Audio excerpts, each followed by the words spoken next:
guys, for being here. We've got snapshots from the Gospel of Matthew, and that's where we'll begin today. Now, I don't know about your life.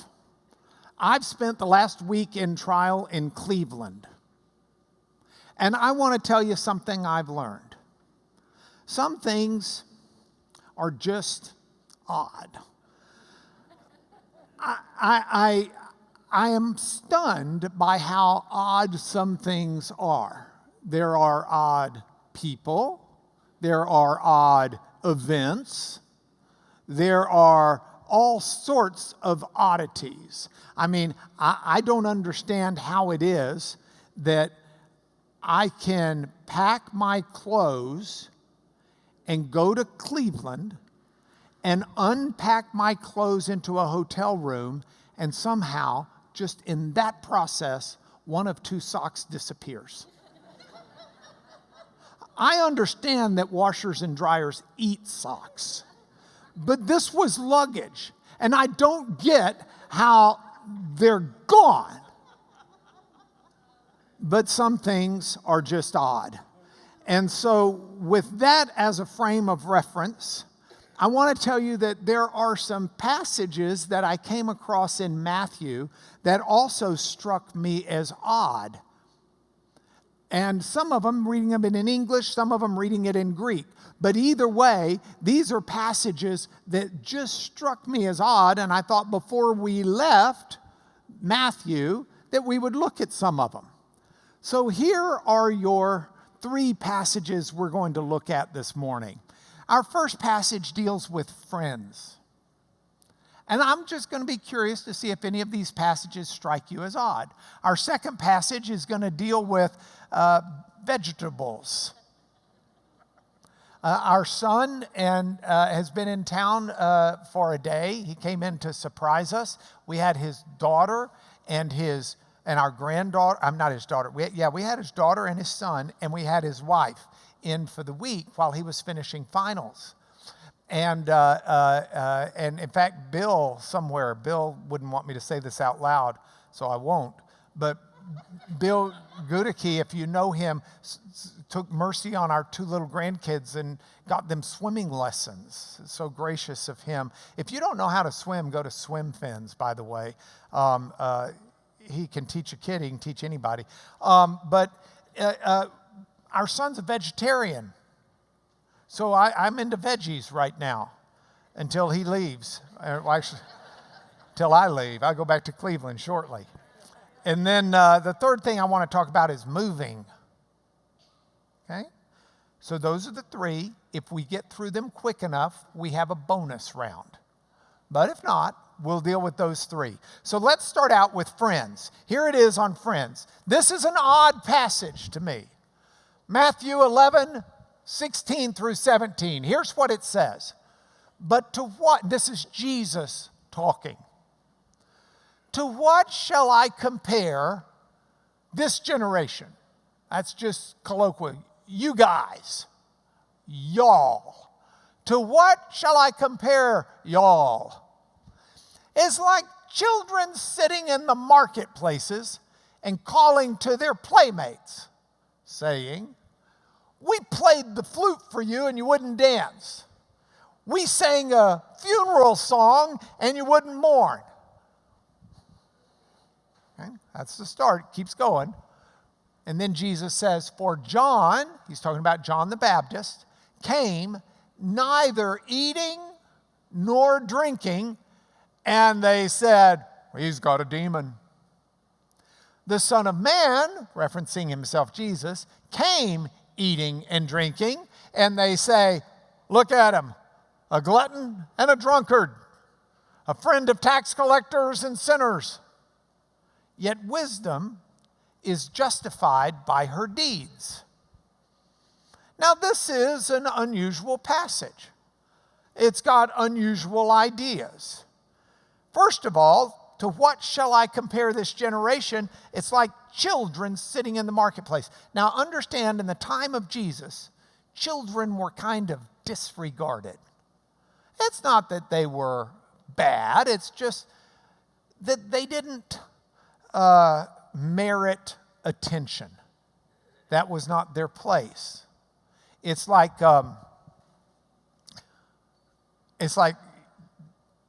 you sit at the kids' table. You know, you're not with the adults. It's kind of odd for Jesus to actually be observing children in such a way that he's able to talk about it. But he talks about children, and by the way, the word paidios here is used not just of little children, it's also used of adults that act childishly. But so we've got a little bit of an overhang here. It's kind of like children.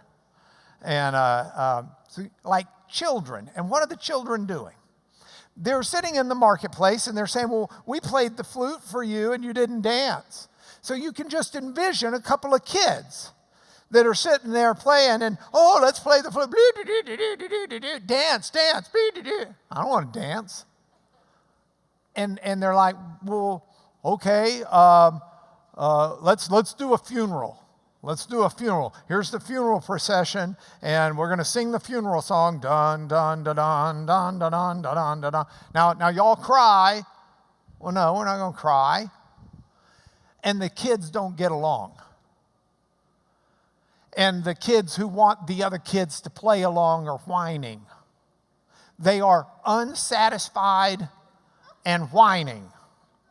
And he says, that's what this generation is like. A bunch of unsatisfied whiny pants. That's probably a Lubbock translation. But that's what this generation is like. And Jesus says, so John the Baptist comes. He doesn't eat and he doesn't drink. Well, now, obviously he ate. Otherwise, he lives till about day 3. Obviously, he drank. Jesus is using hyperbole.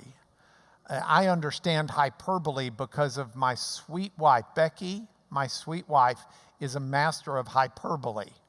If you are her friend, you are her best friend. That's all she has, are best friends. If something great happens, it's the greatest thing that's ever happened. We have had 80 gazillion moments of the greatest marriage in the world.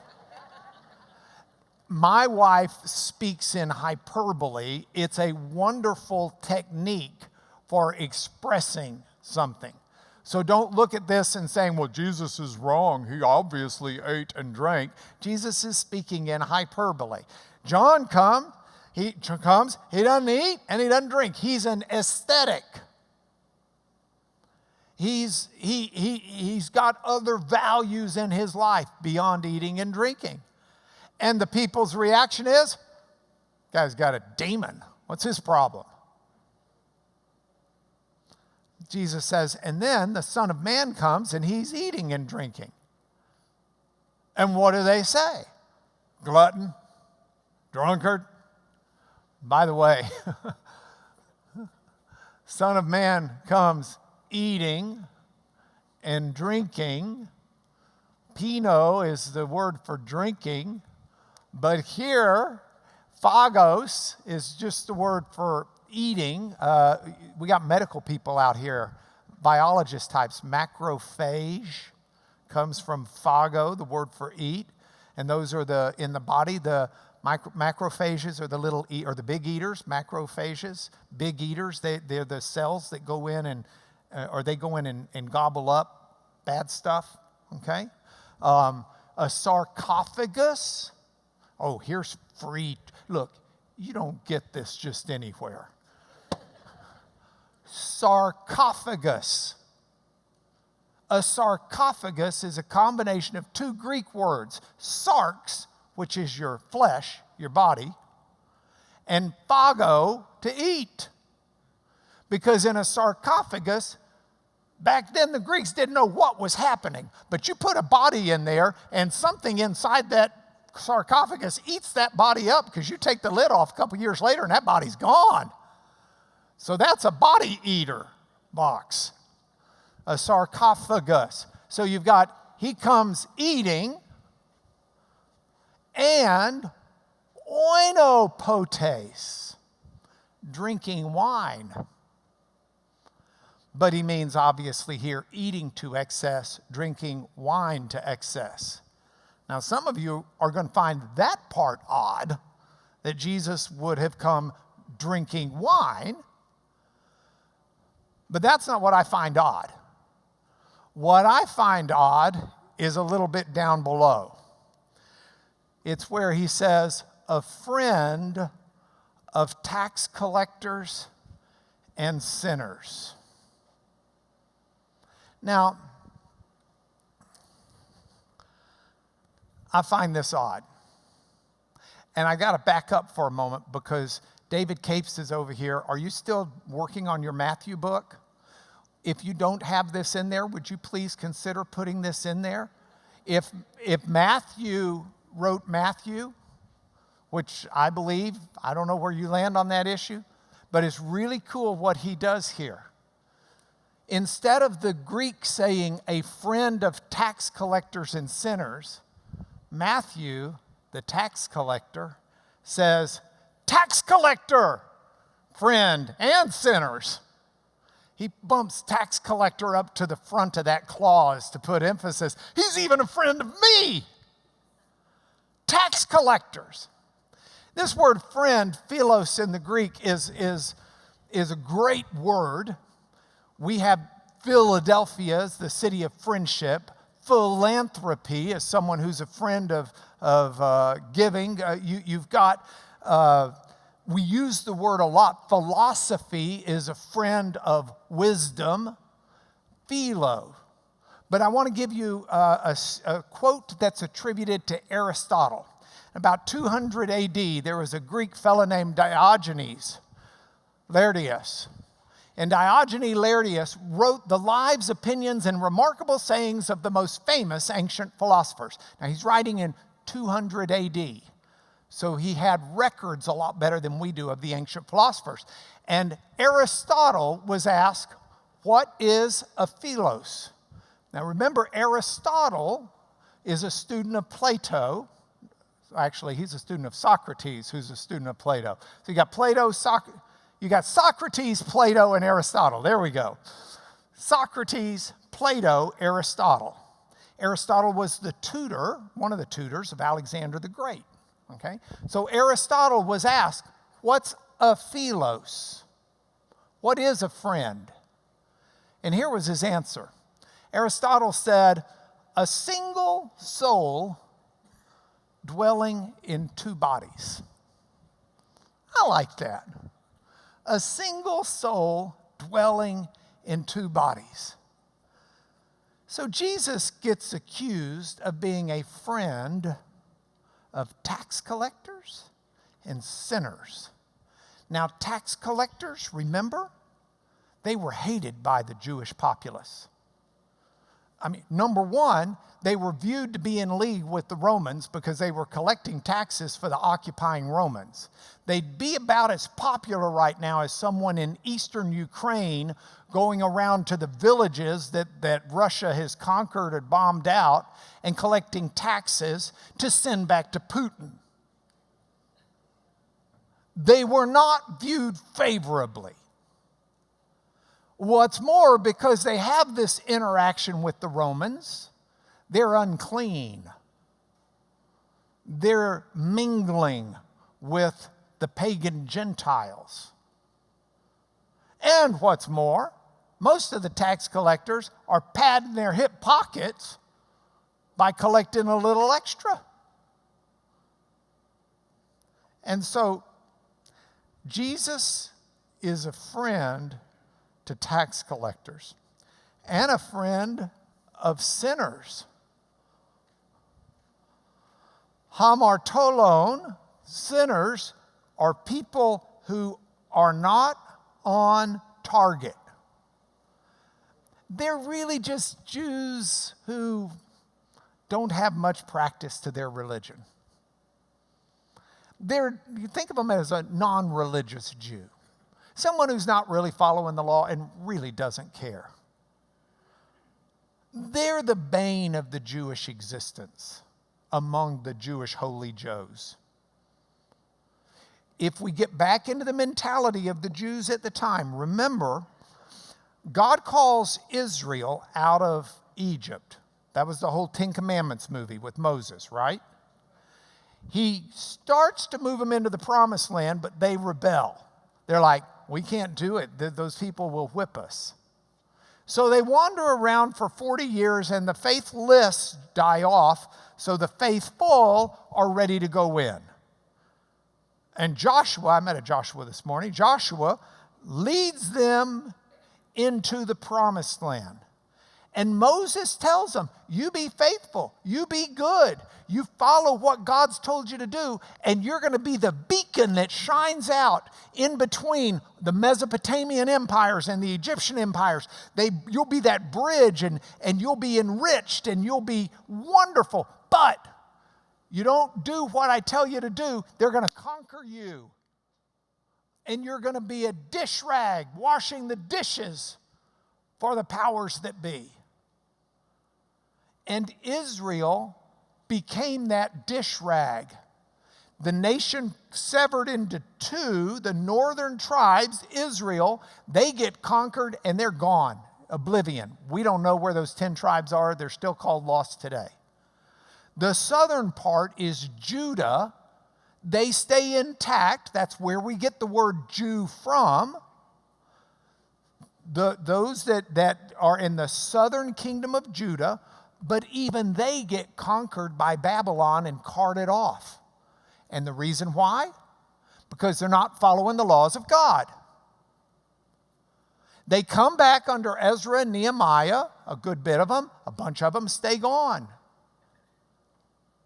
But then, during the period between the Old Testament and the New Testament, you've got different people fighting for control of Judah, that area of Israel. And it reaches a point where there is a righteous rebellion against one of the dynasties that's ruling over Israel. And out of that righteous rebellion comes a bunch of Jews who say, we are going to follow the law and make the whole country follow the law because we don't want to be destroyed again. And that group become the Pharisees. And so now we roll into the New Testament, but as we roll into the New Testament, the Pharisees, the holy Joes, have turned this into something where they are the elite who are keeping and taking care of Israel. And they see Jesus, and instead of Jesus having his lunches and dinners with the elite, he's out there as a friend of the sinners, the people who don't care. That's what's behind this. Now, what blows my mind is that Jesus is a friend to me. I want you to think about you at your worst. I want you to just think for a moment, you at your worst. And I want you to know that Jesus seeks to be your friend. I mean, that's just like mind-blowing. One more time. And then Jesus ends this with, wisdom is justified by her deeds. Luke's version of this, he uses the word children instead. It's the same idea. Jesus is saying at the end of this that, and wisdom's a loaded term in the Hebrew. Chachmar is a loaded term, but just without getting into the overlay of the personification of wisdom in Proverbs and all of that kind of stuff, just catch this drift for a moment. Wisdom is seen by what it produces. That's a difference between wisdom and knowledge. You can have all the knowledge in the world and do lots with it or do little with it, doesn't matter. But wisdom bears fruit. And wisdom is known by what you do. And Jesus is saying, I'm going to be friends to the sinners, and as Matthew highlights, the tax collectors. I'm going to be friends to them, but you watch the fruit that comes from it. Because Jesus is not just Jesus is such a good friend that he wants to bring me into a better life. Do you remember in high school? Okay, some of you look like you don't remember high school. Remember in high school, or remember if you knew others in high school, how important it was that your children or your grandchildren or you hung around good people and made good friends? Because birds of a feather flock together. And so you wanted them to be in a good crowd with good kids. Okay, what better crowd to be in? Who's your best friend? Jesus. Well, that's pretty good. No, that's very good. That will transform who you are because birds of a feather flock together. And so I just love that. So that's your first one. That's friends. All right, now let's have our veggies. Matthew 13:31. Jesus put another parable before them, saying, the kingdom of heaven is like a grain of mustard seed that a man took and sowed in his field. It's the smallest of all seeds, but when it's grown, it's larger than all the garden plants and becomes a tree, so that the birds of the air come and make nests in its branches. Now, when I was young, I read this passage, and it struck me as odd. This passage used to really bother me. I mean, look at it. The kingdom of heaven's like a grain of mustard seed that a man took and sowed in his field. It is the smallest of all seeds. Have you ever been to the grocery store? Have you ever compared mustard seed to poppy seeds? Poppy seeds. These are smaller. Mustard seeds are not the smallest of all the seeds. And I'm reading that and I'm thinking, Jesus is wrong. He messed up. I didn't understand hyperbole yet, Becky. Well, first of all, let's get the botany straight. This stuff is not what Jesus is talking about anyway. Okay? This stuff doesn't grow a tree. This stuff grows from plants that are about knee high. Okay? This is yellow mustard seed. Mustard trees, like grew at the time, were trees that you could eat the leaves and put them in salads. You'd also cut off the stems, and they used them as toothbrushes. Mustard seed toothbrush. But anyway, when it's grown, it's larger than all the garden plants and becomes a tree. Now, this bothered me as well. Larger than all the garden plants. I'm sitting there thinking, and I had misread this as a kid. I was thinking larger than all the trees, and I'm sitting there thinking, well, I've seen pictures of the redwoods in California, and I've seen pictures of mustard trees, and those grow to a maximum of 20 feet. It's not the largest of the trees. By the way, this is the toothbrush variety, where you take the leaves and put them in your salads. This is not the kind that makes yellow mustard seed. Don't go planting yellow mustard seed at home and expecting to grow this in your yard. Ain't going to happen. Okay? And recognize that Jesus uses the word garden plants here. Lachagnon is veggies. Those are your vegetables. And so he's saying, out of all the vegetable things, this one actually grows into a tree, and it does. And birds can nest in it, and that's all there. But if you look at lachagnon, it's a vegetable, an edible garden plant. Now, as an aside, this is where our yellow mustard seed comes from. These little plants that are yellow blossomed. That's different. So when I first read this, I thought, well, this is odd. It doesn't seem right. And then I realized Jesus is telling a parable.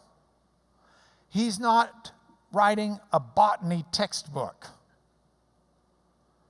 So Jesus is not there. And with parables, you read them to understand the point, not to press out the details. Parables are made up stories to explain a point. Don't ever press the parable into areas where it's not meant to go. If you do that, you don't understand the teaching tool that Jesus had. In legal circles, we would say, let me ask you a hypothetical question. And the point is being made within the framework of a hypothetical question. But the hypothetical question may or may not have any basis in reality. So if Jesus is not teaching botany, what was Jesus teaching? This parable comes in a list of parables, and Matthew tends to write thematically, into a list of parables about the kingdom of heaven. Big theme in Matthew. And so what Matthew is doing is in the set of kingdom parables, he's explaining big things can grow from little beginnings. Big things can grow from little beginnings. And that's marvelous. That's a very important thing for you and I to know. I mean, it's true in terms of the kingdom of heaven at large. I mean, the church right now around the globe, billions of people.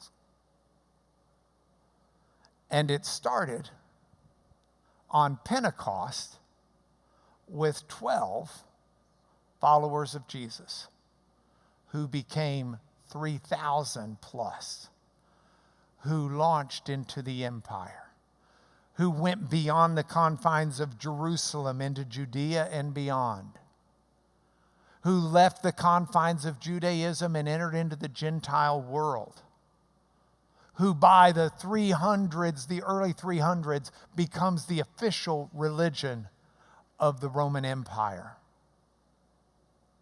I mean, from this small little backwater place grows this massive, massive kingdom of heaven.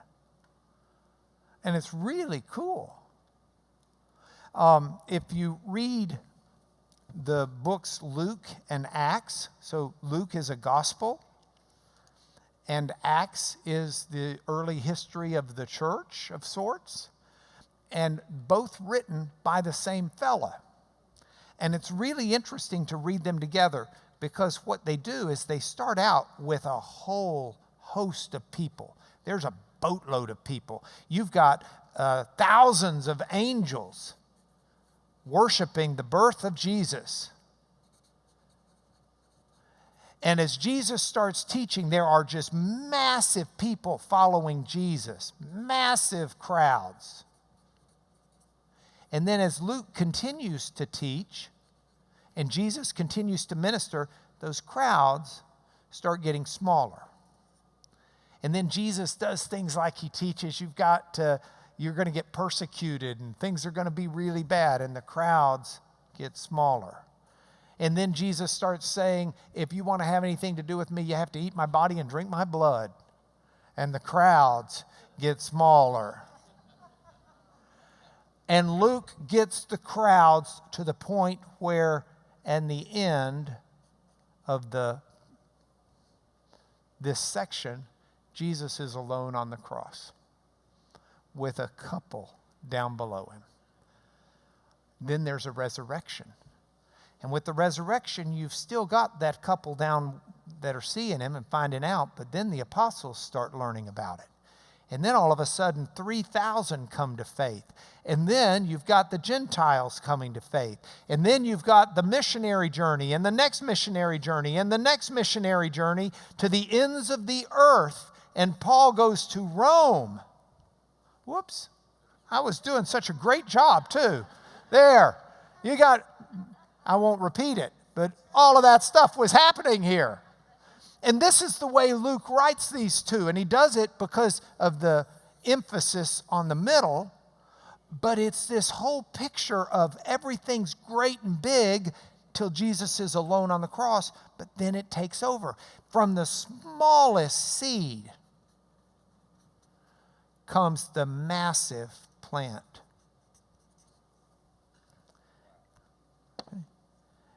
And what Jesus said is true. And it's true for the kingdom at large. But I want to tell you something. If you are a child of the King, the kingdom is within you. And if the kingdom is within you, big things can still grow from little starts.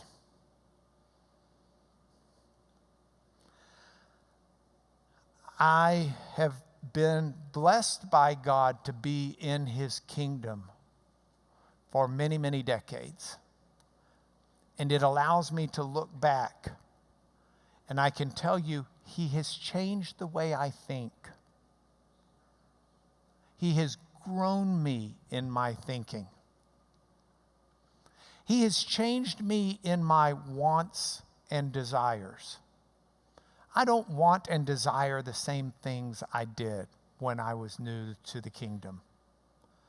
The seed that was planted in me has grown the kingdom in me. I can tell you firsthand, He has changed the fear I have in my life. I don't have the same fears I had when I was young. I've grown in faith over those fears. And the kingdom from small seeds has grown in me. I have a peace that I did not have so readily then. He's rewiring my brain. He's developing in me patience. He's developing in me love, joy, goodness, faithfulness, gentleness. All of the fruit of the Spirit grow in you, but they all grow from the smallest seed. And so wherever you are in your life right now, you've got a seed in you that can grow into the kingdom of God, that can change who you are. Nobody is stuck in the doldrums. Did you read the Phantom Toll Booth growing up? If not, read it. It's mandatory reading. The Phantom Toll Booth. Miss Carolyn, write that down. Phantom Toll Booth.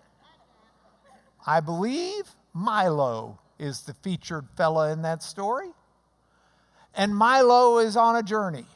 And he gets into the doldrums. And we all experience the doldrums in life. But we don't have to live there forever. Because the kingdom of God is going to grow within us. And so all of the junk and all of the horrors and all of the tragedy and all of the misery of this life is never where we will stay by the grace of God. Even if we're angry with Him, even if we're not on speaking terms with Him, it doesn't matter. He's still at work in us with the promise He's going to grow this tree. Because from the smallest of seeds come the... And this is a tree, look at this, where birds of the air come and make nests in its branches. This is a tree that's productive. This is a tree that serves the world. This is a tree that does good. And God will use you to do good for others. So I want you to think about where you are in your life, and I want you to think about the issues that you've got. Do you need to learn to forgive better? From the smallest seed, God can grow a huge tree, and He'll teach you to do that. Do you need to learn to be kinder? From the smallest seed can come the largest tree. Do you need to grow in faith and trust so you don't hit the panic button? When the smallest things happen, God can grow it. I mean, do you understand that this is mind-blowing? All right, those are your veggies. Now, I want to tie that together with moving because this is part of the key of the growth. So let's go to moving at this point. Your passage is from Matthew 8, 1 through 3. When Jesus came down from the mountain, great crowds followed him. And behold, a leper came to him and knelt before him, saying, Lord, if you will, you can make me clean. And Jesus stretched out his hand and touched him, saying, I will, be clean. And immediately his leprosy was cleansed. I want you to think about that for a moment. Leprosy is, back in those days, it was any number of different skin diseases.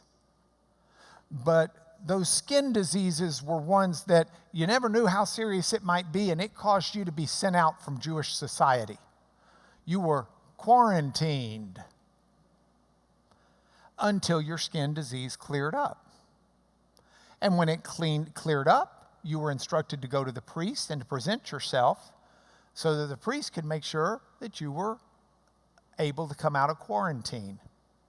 We understand that a lot more now than we did 3 years ago.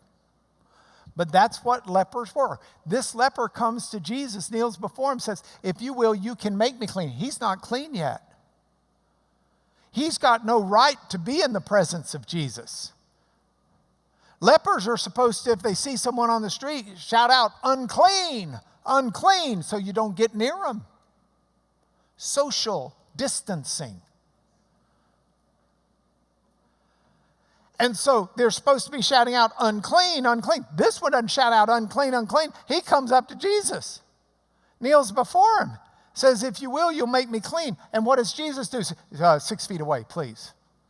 You need to have a mask on. Jesus stretches out his hand. He touches him and says, I will be clean. And immediately his leprosy's clean. I mean, that's pretty cool. Because I'm a leper in so many ways. I'm unclean in so many ways. But this is where, in this passage, what strikes me as odd are the moving verbs. I want you to pay attention to them. Look at this. When Jesus comes down from the mountain, so Jesus has come down from the mountain. He would go up to the mountains to teach. We've just had the Sermon on the Mount. He would go up to the mountain to pray. He would go up to the mountain to be glorified, the Mount of Transfiguration. But he comes down from the mountain, so he comes to be in our midst, if you will. And great crowds followed him. That's your next motion. Great crowds followed him. Akalutheo, is it? Whatever that verb is. I think it's akalutheo. But I could be wrong, but Capes would know. He's nodding his head yes, which could mean yes, you're wrong, or yes, you got it. But it means to follow. I mean, Jim, you're walking, I walk behind you. I follow you. So you've got great crowds following Jesus. Look at your next motion verb. But a leper comes up to him.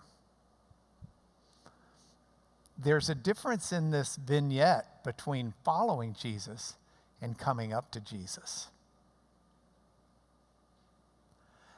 not simply following, but approaching Jesus. And he kneels before him. The leper kneels before him. Prosekune is worship. It's he kneels in worship before the Lord. I mean, you can follow Jesus all you want. Well, there goes Jesus. I think I'll follow him.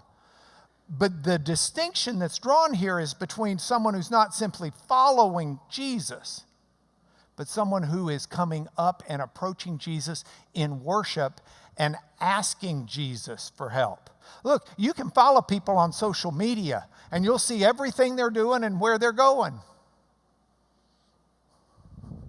There's a difference between following people, though, and coming up to them and interacting with them and hearing Jesus say, welcome.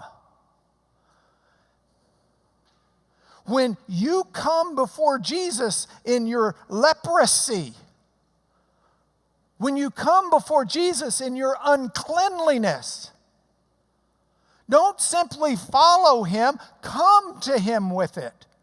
And seek his healing. Seek his touch. He will not look at you and say, unclean, unclean, get away.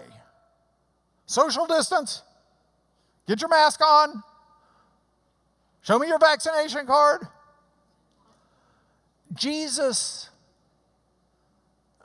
first of all, he's a great physician. He doesn't need to worry about it. Let's be candid. I'm not making fun of people taking health safety important. I don't want to minimize that. I'm just using our vocabulary today to illustrate a point. And the point is this: Jesus will never turn you away when you come to him for help. Jesus will never turn you away and say, you are too unclean for me. Jesus will never turn you away and say, but you've had this problem for 20 years. Why are you coming to me now? Jesus will never come to you, or you never come to Jesus and have Jesus say, well, tough. I am so sick of you coming to me. That's just not who he is. He's the friend of the tax collectors and the sinners. He says in other places, where do you think I'm coming? I'm coming to the sick. They're the ones who need me. If you're such a holy Joe, you don't need me. You bet I'm going to eat with the people who need me.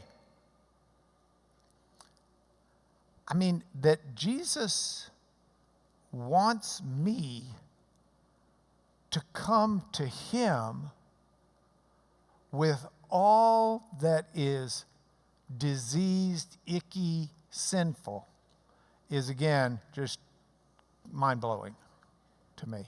And it's odd. Okay, we have time, so if you're okay for about 5 more minutes, we're going to do the bonus round, okay? I really, really find this odd and hilarious. I saved the funny one for the end. The mother of the sons of Zebedee comes up to Jesus. This is Matthew 20. We're getting near the end. The mother of the sons of Zebedee, James and John's mother, come up to Jesus with her sons. Come on, boys. They're grown men. Come on, boys. Kneeling before him, she takes the same worship. She comes up to Jesus. She's done everything that the leper did, except instead of make me clean, her request is a little different. She asked him for something. He said, what do you want? She said, say that these 2 sons of mine are to sit, one at your right hand and one at your left, in your kingdom. Jesus said, you don't know what you're asking. You're, and I think he probably said it with a smile, but it's basically, you're clueless. You're asking something that's kind of unusual and wrong. When one of our daughters was in 3rd grade, she came to me and she said, Dad, you know, I've decided to be a lawyer. I said, honey, that's great. That's wonderful. You would be a wonderful lawyer. She said, thanks. She said, would you promise right now that if I get to be a lawyer, I can have the law firm? She's 8 years old. And I said, well, honey, I can't really make that promise. What if your brother or your sisters want to be lawyers too, for example? She said, I knew you'd say that, and that's okay. That makes sense. And she paused and she looks both ways to make sure nobody else is listening. She says, but would you at least promise that I get to be the boss?